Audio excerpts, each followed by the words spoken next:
So if you have pen or paper or OneNote, Evernote, or whatever you like, we're going to have a little drawing activity. So I'm going to show you a way of drawing the brachial plexus. Okay, and you don't need multiple, well, some people like to color code it, and I will color code it, but you can draw it just without any sort of color coding. All right, so the brachial plexus has 5 main roots. So it has the C5, C6, or C6, C7, C8, T1. So I like to think of it 5, 6, 7, 8, and then T1. So that's the way I remember it. So those are your roots. So then you have 5 and 6 forming this, joining together here. 7 by itself right now. And C8 and T1. So here we have the trunks.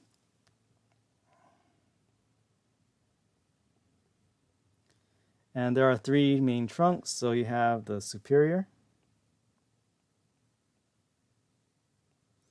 You have your middle. And you have your, or actually, let's ask the chat, what's the opposite of superior?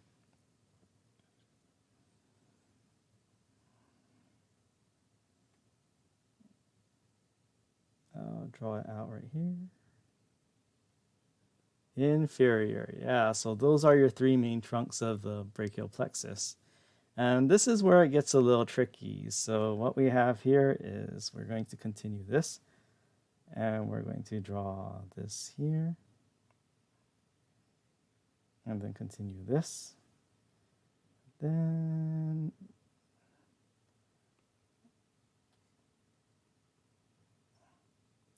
and what I'm drawing are what you call the divisions. And depending on your source, sometimes they say there are 2, sometimes they say there are 6. But here's here's the main part of it. So what you have are the anterior divisions, which I'm highlighting in purple, and the posterior divisions. So yeah, so anterior and posterior. And then it continues on. So you go from divisions, and now you have chords. And 3 main chords, what do you have? You have your lateral, and you have your posterior. And let's ask the chat, what's the opposite anatomical direction from lateral? So what's the opposite of lateral? So again, lateral is away from the midline. So what do you call this direction? Yeah, medial. Great, so people got it. So then we're going to continue this, and now we're going to draw. So there are multiple branches, but in the simplest version, and I'm drawing the simplest version of this plexus. So there are 5 main branches in the typical, very basic brachial plexus.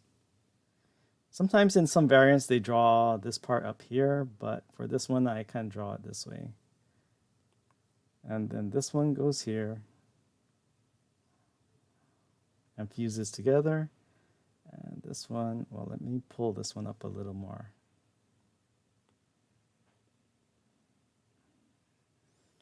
So this is the musculocutaneous.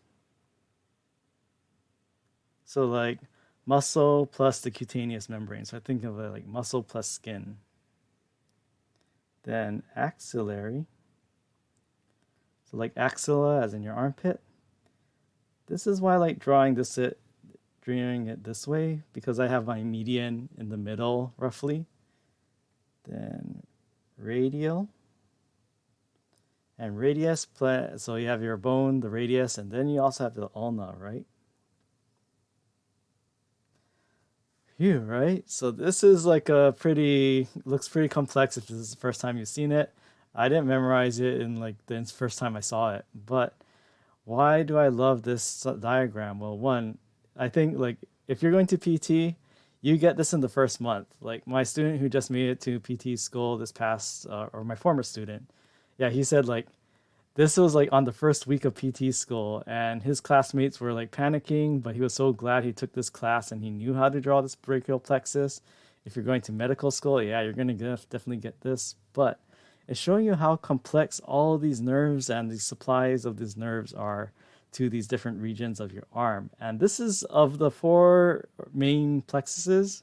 This is actually the simplest, and there's actually more elaborate versions of this. Now, I know the questions on everyone's mind. Will you be tested on this? Will you have to draw this for the main exam? No.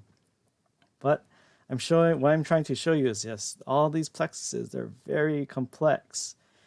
Yeah, so that's what I'm getting at here is that these plexuses, they're very complex. And as you saw from that, this is just showing it in a more, I guess, more accessible way compared to the original picture showing that arm and all the branches going this way. But it has all the same connections. It has the same roots. It has all these trunks, cords, and branches. And I think the picture from Martini is showing the right side. Well, just flip it around. Same plexus. I was drawing the left plexus on my end, but again, if you just flip it around, you have the right arm. But again, this is why I also love it too, because again, you have all these things like superior is the opposite of inferior, anterior is the opposite of posterior, and then lateral is the opposite of medial. So the great thing about I like using this as a teaching tool, it's complex, but it kind of puts a lot of the things you've learned together. And the thing is that I also like it because if you really want to make a good faith attempt at learning this, well, just go over the video when I upload it. But the cool thing is like it shows that you can take something that's really complex, break it down, use your existing knowledge, and then somehow go from zero to drawing something like this.